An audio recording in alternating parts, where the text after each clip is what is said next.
Bueno, gracias por la invitación. Para mí un honor poder compartir con ustedes esta mañana.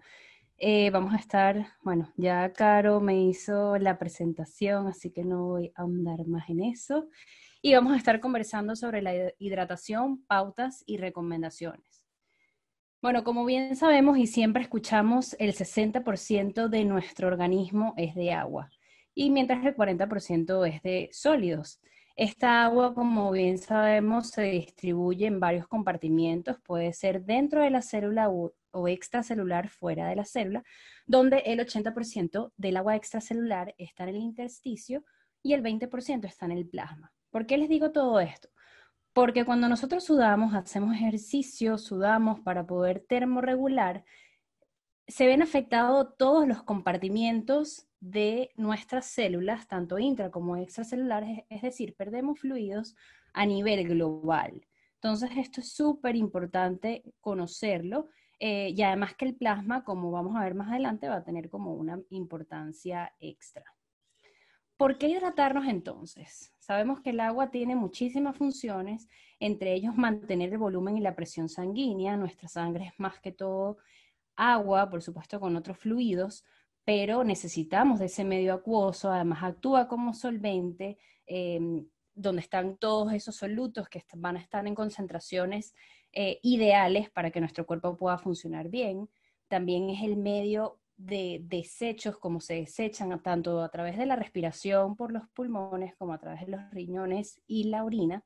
También es el medio de transporte donde van a ir viajando el oxígeno a los músculos y además de todos los nutrientes que necesitamos. Tiene un papel súper importante en la digestión, en el paso de todo el tubo tránsito gastrointestinal, desde que es un alimento, la masticación, hasta que se convierte en quimo, en kilo y se absorbe. El agua es fundamental. Y vamos a estar conversando hoy más que todo del tema del control de la temperatura o de la termorregulación. Entonces, ¿por qué nos vamos a hidratar? Nos vamos a hidratar en el ejercicio, primero para mantener nuestra función cardiovascular, como ya les comenté, nuestra sangre es agua, necesitamos que esté a buenos niveles, a niveles adecuados para poder mantener una presión sanguínea y tener un nivel plasmático adecuado. Además, para mantener y regular nuestra temperatura, ya que si nosotros no tuviéramos este mecanismo de termorregulación donde se pueda disipar este calor, no pudiéramos hacer ni siquiera 5 o 10 minutos de ejercicio porque pudiéramos estar frente a un golpe de calor o a este tipo de condición por el calor que estamos generando, ¿no? Y también para mantener el rendimiento. Siempre escuchamos lo del 2%, si tenemos un 2% de pérdida de peso antes, o sea, comprando antes y después del ejercicio, puede afectarnos el rendimiento. Y si estamos en una competencia o estamos en un entrenamiento que queremos hacer como que al mejor nivel, por supuesto que necesitamos hidratarnos de buena manera. Ahora bien, ¿cómo funciona todo este tema de la termorregulación? Sabemos que, bueno, como nos enseñan en el colegio, somos un sistema y los sistemas eh, interactúan entre sí. O sea, no es nada más lo que está pasando en mi organismo, sino que también me va a afectar lo que está pasando afuera. Entonces, aumenta la temperatura del ambiente cuando estamos entrenando en ambientes húmedos y calurosos y por supuesto va a aumentar nuestra temperatura de la piel, pero además va a aumentar la temperatura de la zona media, porque al hacer actividad física, al hacer ejercicio, nosotros estamos produciendo calor dentro de nuestro cuerpo para que se puedan dar todas las reacciones, nuestros músculos se muevan y por supuesto que mientras más intenso también vamos a producir como mucha más o esta temperatura va a ser mayor.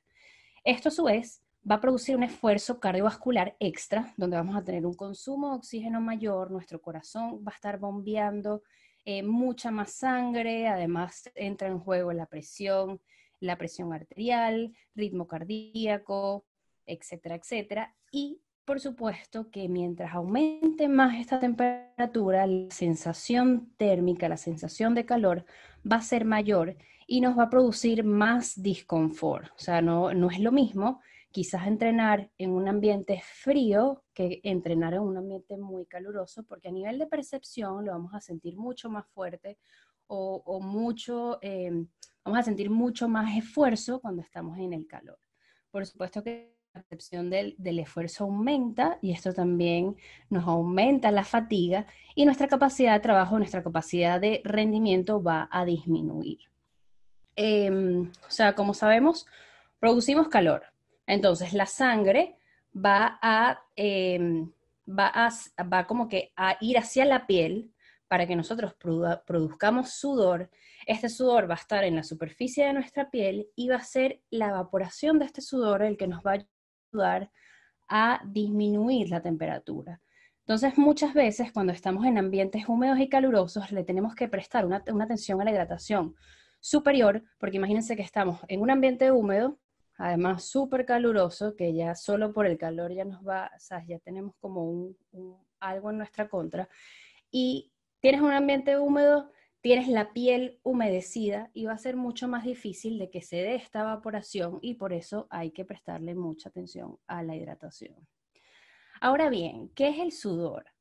El sudor, como sabemos, es mucho más que agua. Sí, por supuesto, la mayor parte es agua, pero también tiene otros electrolitos que son súper importantes. Estos electrolitos van a ayudar a que el agua se mantenga en todos los compartimientos que deben estar, como les comenté al principio, si están dentro de la célula, si están fuera de la célula, pero se ha visto que el sodio realmente es el que más se pierde por el sudor y es el que debemos estar un poco más pendientes, sobre todo, vamos a ver más adelante, cuando tengamos entrenamientos mucho más intensos y más duraderos. Si vas a hacer un entrenamiento eh, corto, vas a hacer un entrenamiento poco intenso, menos de 1 hora o incluso menos de 2 horas, porque el sodio tampoco es tan, no se pierde de esa manera tan fácil, o al menos que seas una persona que pierde mucho sodio, que también lo vamos a ver más adelante, va a tener una connotación importante para ingerirlo. Pero ambos deben ser repuestos y eso es lo que quiero que se lleven. Más allá de el potasio, del cloro, el sodio y el agua van a ser los fundamentales o los más importantes. Pero ¿de qué depende esta sudoración?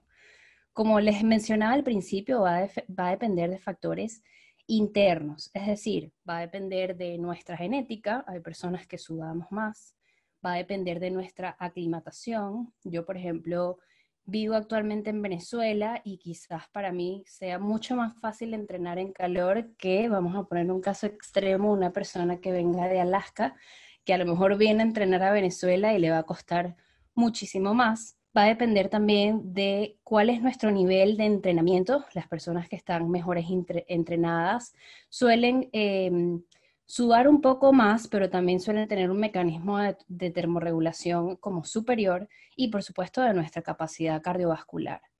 Pero también va a depender de estos factores externos, como es la temperatura del ambiente, qué tan frío, qué tan caluroso está, y también del equipamiento que tienen los deportes. Aquí les coloco como que este casco del fútbol americano, porque sabemos que es un deporte que además tienes casco, tienes hombreras, tienes rodilleras, tienes un montón de aparatos que va a impedir que esa termorregulación se dé como de la mejor manera, ¿no? Entonces quizás con ellos tener como unas estrategias diferentes, pero además de esto, por ejemplo, si nosotros somos corredores o somos deportistas de deportes de resistencia, valga la redundancia, eh, quizás si estamos en un lugar con mucho calor, utilizar ropa ligera que permita que este sudor se pueda evaporar de la manera correcta, utilizar, por ejemplo, ropa dry fit, utilizar ropa clara y, por supuesto, estar pendiente de la hidratación.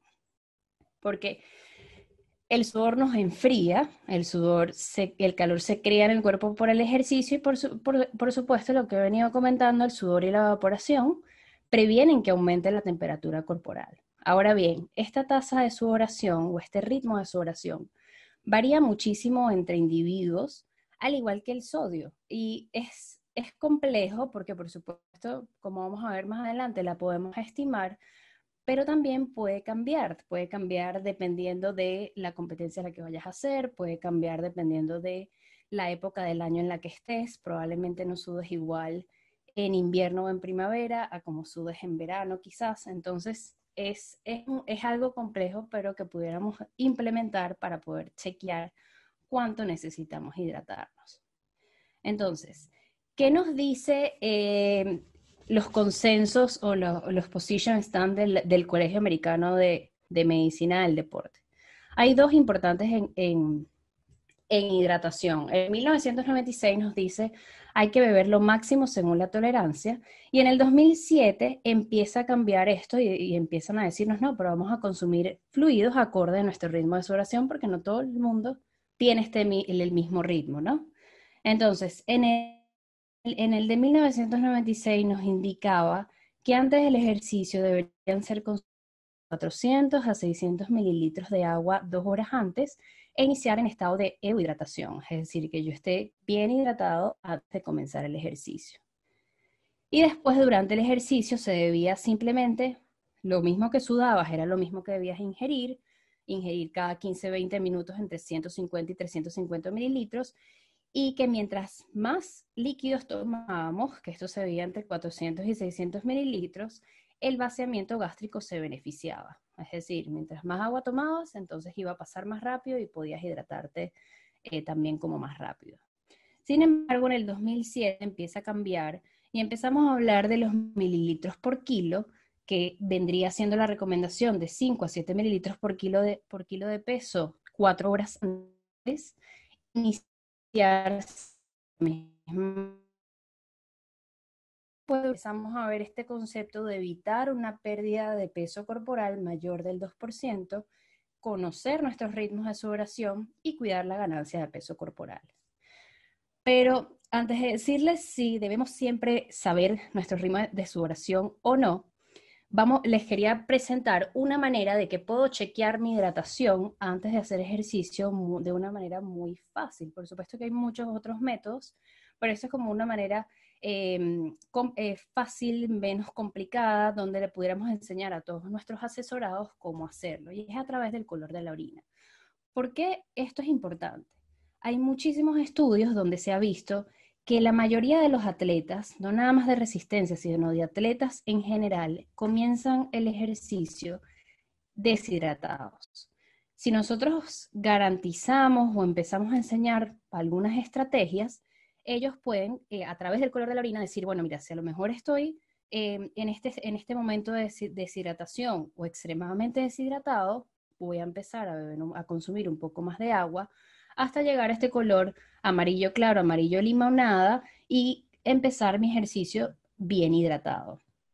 Nunca tampoco tomar tanta agua que nuestra orina sea clara, o sea, transparente, porque también estamos diluyendo entonces todos los electrolitos y todos los solutos que son importantes para que nuestro cuerpo también funcione de la manera adecuada, y además también estuviéramos ganando peso corporal, que puede ser no tan beneficioso para nuestro rendimiento deportivo.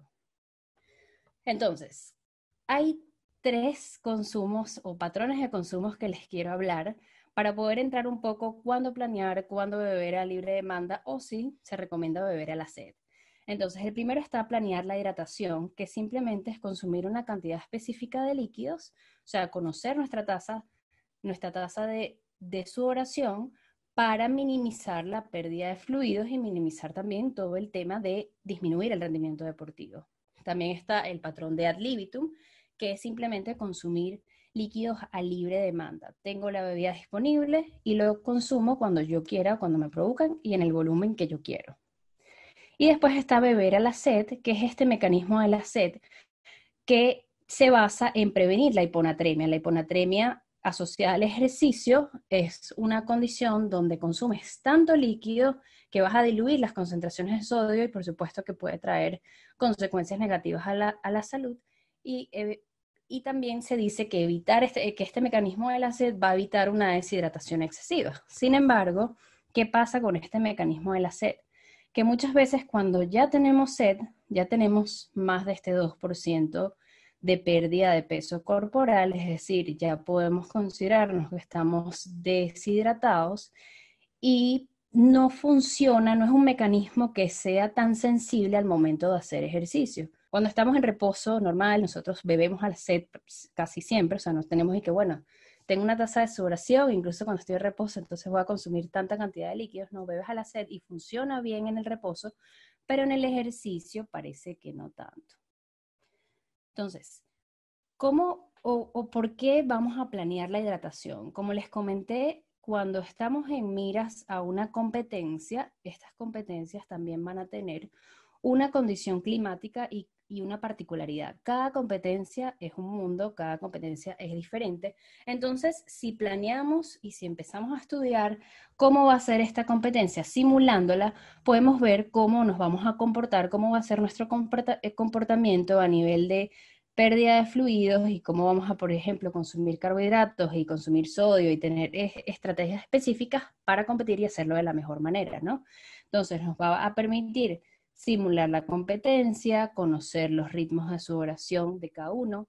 A nosotros como nutricionistas, como profesionales de la salud, también nos va a permitir evaluar cómo lo está haciendo esta persona, qué también se está hidratando, qué también está consumiendo las cantidades de carbohidratos o de sodio que debe consumir y dar recomendaciones para que luego pueda competir nuestro asesorado y beber y comer según lo que estamos planeando para su máximo beneficio. Entonces, ¿cómo podemos estimar cuánto sudamos? Simplemente esto, por supuesto que hay maneras de hacerlo mucho más complejas, pero podemos hacerlo, vamos a decir que artesanalmente de esta manera, pesándonos antes y después de hacer el ejercicio, sumar el líquido que se consume, es decir, tener tus botellitas establecidas de tanto y después pesarlas antes y pesarlas después también. Tener en cuenta si fuiste al baño a orinar o incluso a defecar, y poder restar estas pérdidas por la orina y el tiempo de ejercicio total. Entonces, si vemos un ejemplo, imagínense esta persona que pesaba 60 kilos antes de iniciar, después 59 kilos, es decir, tiene una diferencia de 1 kilo. Se tomó durante su ejercicio 700 mililitros de bebidas, pero orinó 550 mililitros y su actividad duró 60 minutos, 1 hora. Entonces, su tasa de sudoración, aplicando esta pequeña fórmula, fue de 1100 mililitros por hora. Entonces, ¿cuál sería la recomendación y la pauta para esta persona? Consumir alrededor de 1 litro por cada hora. Una de las, como de lo que se recomienda es poder rehidratar durante el ejercicio entre 60 a 90% de la tasa de sudoración. Entonces, fíjense que no tratamos de llegar o equiparar todo o exactamente igual a cómo sudamos, porque puede ser también un reto, porque cuando estamos haciendo ejercicio, por supuesto, o cuando estamos compitiendo, mejor dicho, hay muchos otros factores que a lo mejor nos pueden limitar que realmente podamos equiparar estas pérdidas de sudor con esta ingesta, porque bueno, quizás no hay suficientes puntos de hidratación, quizás no podamos cargar tanto líquido, pero sí debemos garantizar este 60 y 90%. ¿Cuál es el efecto de estar deshidratados? Cuando hablamos de una deshidratación del 2%, mayor del 2%, se puede afectar un poco la función cognitiva y el rendimiento aeróbico, sobre todo en estos momentos que estamos entrenando en climas calurosos y húmedos. Pero cuando hablamos de más del 3 al 5%, puede haber disminución del rendimiento anaeróbico en los esfuerzos de alta intensidad, los gestos específicos del deporte también se ven disminuidos y afectados y el rendimiento aeróbico, incluso en condiciones frescas, puede verse afectado. Sin embargo, esto es tan complejo que, por ejemplo, vemos a ganadores de maratones o ganadores de triatlones que pueden tener incluso una deshidratación mayor al 8% y ganan. Entonces, por eso les digo que la hidratación a veces es compleja de estudiar porque va a depender de tantos factores y de tantos factores también individuales que nos hacen un reto. Sin embargo, yo soy de las que pienso que mejor estar menos de este 2% porque vamos a estar como garantizando o guardándonos, cuidándonos de no perder nuestro rendimiento deportivo y por supuesto de ninguna de las otras complicaciones que vamos a ver a continuación, como la alteración de la función del sistema nervioso central, donde las personas que están gravemente deshidratadas, no sé si han visto videos que no tienen la capacidad de coordinar, no pueden tener atención, se va a alterar la función metabólica porque se va a utilizar mucho más glucógeno y muchas más de otros productos que por supuesto que no es óptimo en ese momento. Se aumenta el gasto y el esfuerzo cardíaco, nuestro corazón lo ponemos a trabajar a 1000 y bajo una condición que por supuesto puede ser incluso peligrosa, se aumenta la temperatura de la zona media, es decir, esta termorregulación se va a ver muy afectada e incluso malestares gastrointestinales, lo que hablaba Paola con anterioridad. Mientras más deshidratados estemos, también vamos a ser más propensos de sufrir estos malestares gastrointestinales que son tan molestos durante una competencia y durante un entrenamiento. Pero ahora bien, siempre debemos planificar qué tanto vamos a consumir durante los entrenamientos y las competencias, y va a ser depende de la intensidad, depende de lo que estamos buscando con cada entrenamiento. Si es un entrenamiento que va a ser menos de 1 hora, consumiendo a libre demanda vamos a estar más que bien, va a ser suficiente. Ahora, si es un entrenamiento que de 1 a 3 horas vas a hacer quizás un maratón y por supuesto que es de alta intensidad y te importa el rendimiento, sí sería recomendable que planificaras y planearas tu hidratación. Al igual de que si son más de 3 horas, pero también requiere alta intensidad, también planear la hidratación, pero quizás si es más de 3 horas, por ejemplo, vas a un paseo de montaña donde te vas a parar, es un paso constante, es de baja intensidad, puedes también beber a libre demanda. Entonces, dependiendo de lo que vayas a hacer, puedes ver si vas a planificar, si necesitas planificar o no. Pero yo considero igual que siempre es importante como saber un poco de tu ritmo de sudoración y de no dejarlo tan a la ligera, para que puedas tener herramientas de decir, oye, no, quizás no me fue tan bien en este entrenamiento porque no me hidraté lo suficiente, debe hidratarme un poco más. O sea, no dejarlo tan a la ligera y conocer un poco cómo se comporta también nuestro cuerpo. O sea, yo creo que siempre de que podemos hacer, incluso, bueno, lo vamos a ver más adelante, incluso un maratón sin tomar agua, que se puede hacer, por supuesto, pero quizás tu recuperación, como te sientas durante y tu rendimiento pueda ser mejor si lo haces más planificado. En entrenamientos largos e intensos hay que también consumir sodio con nuestras bebidas. Hay personas, por ejemplo, que sudan muchísimo, pero además que tienen una excreción de sodio a través del sudor superior. Si pueden ver aquí, esta persona, fíjense cómo tiene partes de sal en la camisa, porque es lo que se conoce los salty sweaters o personas que sudan mucha sal. Entonces, para ellos es muy importante consumir extra de sodio en sus bebidas, ¿no? O en sus comidas también. Pero también, mientras más sodio consumimos, más sodio también excretamos. Entonces es bastante personal. También el sodio nos va a ayudar a retener lo que bebemos. Si nosotros simplemente consumimos agua, también lo vamos a excretar, porque el sodio va a ser a nivel de los riñones que se reabsorba agua y se retenga esto que fue consumido. Y también las bebidas con sodio estimulan la sed. Entonces, si estamos haciendo un entrenamiento largo y que es intenso, sería beneficioso para nosotros tener una bebida que nos estimulara la sed para que estuviéramos constantemente hidratándonos acorde a nuestras necesidades. Los carbohidratos también nos ayudan no solamente a retener este líquido, porque son, por ejemplo, son solutos que son osmóticamente activos y que te van a ayudar, pero también te van a ayudar a lo que es el tema del rendimiento. Aquí les traigo 2 estudios donde se evalúa el tiempo de carrera total y en 3 grupos. Los grupos que solo consumieron agua, los grupos que consumieron comida y agua y los grupos que se consumieron comida y carbohidratos. Y fíjense que el grupo que consumió comida y carbohidratos tienen un tiempo de carrera superior a los otros grupos de más de 120 minutos. Y al igual que donde simplemente se comparó la ingesta de agua y de carbohidratos, que de nuevo el tiempo hasta el agotamiento es superior cuando consumimos carbohidratos. O sea, no nada más por este beneficio que nos puede ayudar un poco en la hidratación, sino también en el tema del rendimiento deportivo. Entonces, lo que hacían hace un tiempo, hace mucho tiempo, y que yo creo que incluso hay atletas que lo siguen haciendo. Este es Jim Peters, él es un inglés que tuvo 4 veces el récord mundial en maratón en 1954. Su tiempo fue de 2 horas 17, el más rápido. Y él decía, no hace falta consumir ningún tipo de comida sólida y el esfuerzo debe hacerse sin líquido. En el momento que la comida o la bebida es ingerida, el cuerpo tiene que empezar a lidiar con la digestión, produciendo disconfort.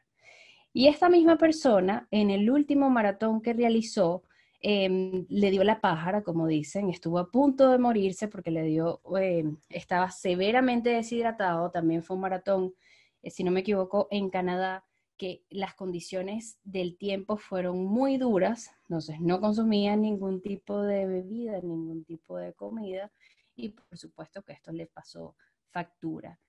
Como comentaba Pau, es muy importante todo este tema del entrenamiento gastrointestinal y de conocerte también como atleta para saber qué es lo que te viene bien a ti y qué no. Y el entrenamiento siempre es el mejor laboratorio. O sea, si nosotros no podemos pretender llegar a una competencia e ingerir 90 gramos de carbohidratos y tomarme 1 litro de líquido por hora si nunca lo has hecho. Entonces, esto es súper importante. Pero lo que hace el campeón del mundo es totalmente diferente. Eliud Kipchoge tiene el récord mundial en maratón actual, el oficial es 2 horas 01 en el maratón de Berlín en el 2018, y el no oficial, bueno, es el maratonista, la única persona que ha hecho un maratón en menos de 2 horas en el reto Ineos del 2019, con 1 hora 59 y 40 segundos.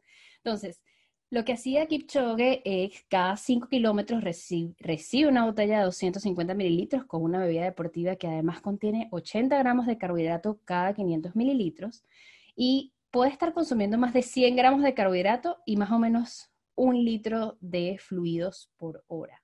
Entonces, fíjense lo que te puede llevar al éxito. Entonces, de que puedes hacer una competencia sin comer, sin beber, probablemente la puedes hacer, pero cuáles van a ser las consecuencias posteriores y el esfuerzo que le estás aplicando a tu cuerpo sin necesidad. Y bueno, hablarles un poco sobre la rehidratación, que muchas veces nos enfocamos en antes y en el durante, pero la rehidratación también es muy importante y siempre me gusta explicarla con estas 4 R's de la recuperación. Reponer los carbohidratos que utilizamos durante el ejercicio, reparar todas estas fibras musculares, también que han sido dañadas y repararlas a través del consumo de proteínas. Hay que relajarse, por supuesto, o sea, hay que descansar después de un entrenamiento intenso, hay que descansar después de una competencia, pero la rehidratación es fundamental volver a restablecer todo lo que es nuestro balance hídrico. ¿Cómo saber cuánto rehidratarnos? Bueno, pesándonos también antes y después del ejercicio. Imagínense, esta persona pesaba 90 kilos antes, después pesó 89 kilos, tiene una diferencia de 1 kilo, y esta diferencia multiplicarla por 1.5 litros. O sea, necesitamos rehidratar más o menos un 150%. Esto también se hizo un estudio, se evaluaron diferentes porcentajes de rehidratación y se vio como que el más adecuado era rehidratar 150%, que era como manteníamos más este líquido.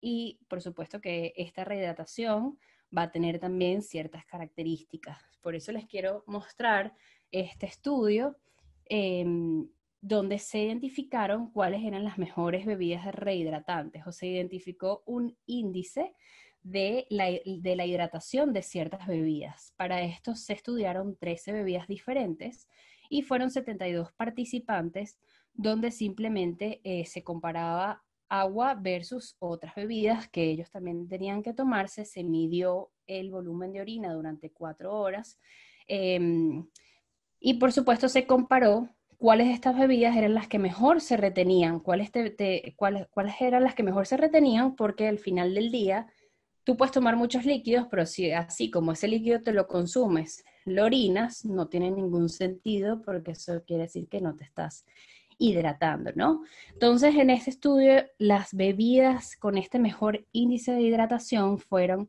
los sueros de rehidratación oral, los que se utilizan, por ejemplo, para el tratamiento de diarreas, jugo de naranja, leche completa y leche descremada. Ahora bien, me preguntarán, ¿pero por qué fueron estos los que mejores dieron este índice de rehidratación? Porque estas bebidas también son altas en solutos, o sea, tienen electrolitos, tienen carbohidratos, tienen sodio que te van a ayudar a retener ese líquido por más tiempo. Mientras que, por ejemplo, bebidas como el agua, la Coca-Cola, incluso bebidas deportivas que son bajas en sodio sobre todo para el momento de rehidratar, el café, la cerveza, eh, no fueron tan efectivas como estas otras. Por supuesto que se pueden tomar y esto también va a depender de si solamente tienes disponible bebidas o también tienes disponibles alimentos, porque los alimentos también van a tener sodio, van a tener electrolitos que te pueden ayudar a rehidratar. Entonces, si por ejemplo tienes una comida completa y le agregas quizás un poco extra de sal y tomas agua, va a ser suficiente o va a ser adecuado para tu rehidratación. Pero si solamente tienes bebidas, toma en cuenta estas cuatro que te mencioné a la hora de rehidratar. Para recordar el día de hoy, necesitamos iniciar las actividades en estado de euhidratación, que estemos bien hidratando. Podemos chequear el color de la orina y por supuesto monitorear nuestro peso base para saber que estamos hidratados adecuadamente. Establecer nuestra estrategia de hidratación, sobre todo en condiciones que estamos buscando o competencias que estamos buscando intensidad y que van a ser con un tiempo de duración máximo. Si es con un especialista, por supuesto mejor, que te pueda dar más recomendaciones prácticas y que se pueda hacer esa prueba de la mejor manera. Si son también actividades más duraderas, consumir sodio o bebidas que contengan sodio para retener el líquido y reponer lo que se está perdiendo. Hay que rehidratarnos gradualmente después del ejercicio, tanto con fluidos como con sodios, como lo acabamos de conversar. Y las bebidas con carbohidratos y con sodio nos ayudan también a retener un poco más de líquido. Entonces, bueno, les traigo esta reflexión. Toda crisis tiene una solución, una fecha de vencimiento y un aprendizaje. No eh, estamos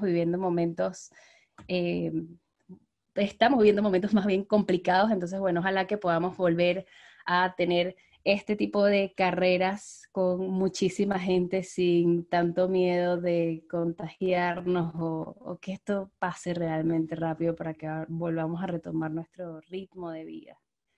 Aquí les coloco mis redes sociales, Eating for Winning y Más que Nutrición Podcast, que es el podcast que llevo con mi amiga y colega Pau. Está mi número de teléfono y correo electrónico. Si tienen alguna duda, alguna pregunta, no duden en contactarme. Y bueno, de nuevo, muchísimas gracias por su atención y por su tiempo.